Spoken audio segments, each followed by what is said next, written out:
Tottenham's second most expensive signing ever, behind only Tanguy and Ndombele, for a whopping £60 million. And yet, he's only scored 3 goals, assisted 5, and in 37 games. He's finally been gifted the chance this season. As with Kane gone to Bayern, it looked like Richie was going to take the role of striker, and prove all those that doubted him wrong. And yet, he's looked very lacklustre so far this season, not performing particularly well under Postecoglou, and it would be hard to say that he's taken the chance. Especially as he's now being played on the left wing once again, instead of being played up front in his favoured position, with Son having claimed the striker spot. So what has gone so horribly wrong? And should we keep giving him the chance to prove himself? Well, let's get into it. So far, he's been failing in Postecoglou's system, and he hasn't been anywhere near as fluid and effective on transitions as Son has, as when he's been given the ball, he's looked very sluggish and has often held onto the ball for far too long instead of passing it, and he's missed some crucial passes which could have really helped in the build-up of attacks.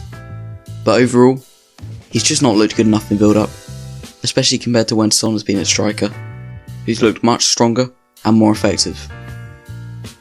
Especially with his link-up with Maddison, which has been absolutely fabulous, whereas the link-up between Maddison and Richarlison has been almost non-existent.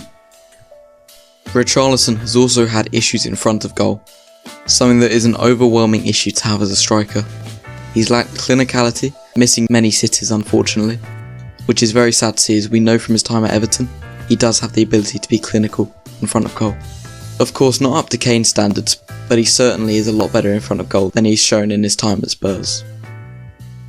The idea of having to fill the boots of Kane, while it could have pushed him to step up his game, I believe that those boots are just too big to fill, and this concept of filling them has probably affected him severely mentally.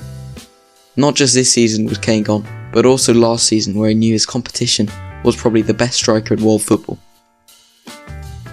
Last season he also had barely any game time, and when he did play, he was played out of position, and for very small amounts of time, which will have caused him to struggle with his confidence and to struggle mentally, as was shown in his outbursts against Conte and his falling out with a manager who didn't play him.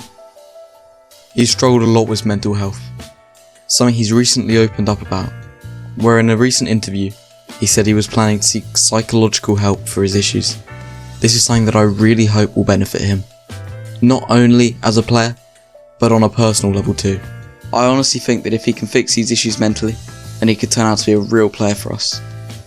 He certainly could be a great fit for the fast-paced, fluid Postecoglou system, as he is fast, ordinarily quite clinical in front of goal, even if he hasn't been lately, and he's also more suited than Kane to playing a simple striker role, as this is something I don't think Kane likes to do anymore, and Kane now seems to prefer being involved with the build-up, slowing down the game and playing long balls.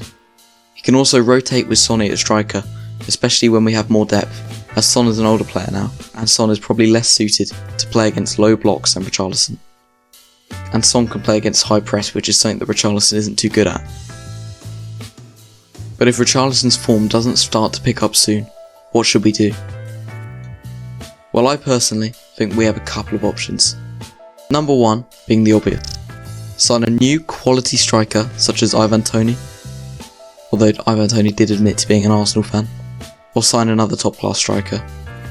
This is probably the simplest option, signing a striker that can come straight into the starting 11, and perform probably much better than Richarlison is at the moment.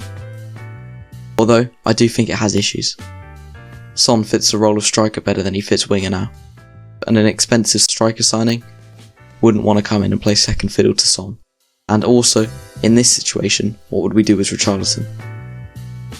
Option number two, probably the better option, would be to wait and see if Richarlison could pick up some good form.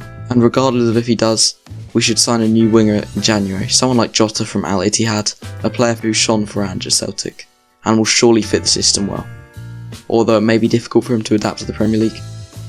Anyway, this sort of young, pacey and prolific winger is exactly what we need, and a winger is especially necessary now we've lost Perisic, and now Solomon's injured. But in my opinion, I think we should probably use him as a substitute when we have more wingers available, to see if he can be good enough to play striker, and if he shows that he's in form, we should start to play him again. But if he doesn't show this, it's probably best to sell him and look for other options to play striker. or use someone like Alejo Valise as backup to Son.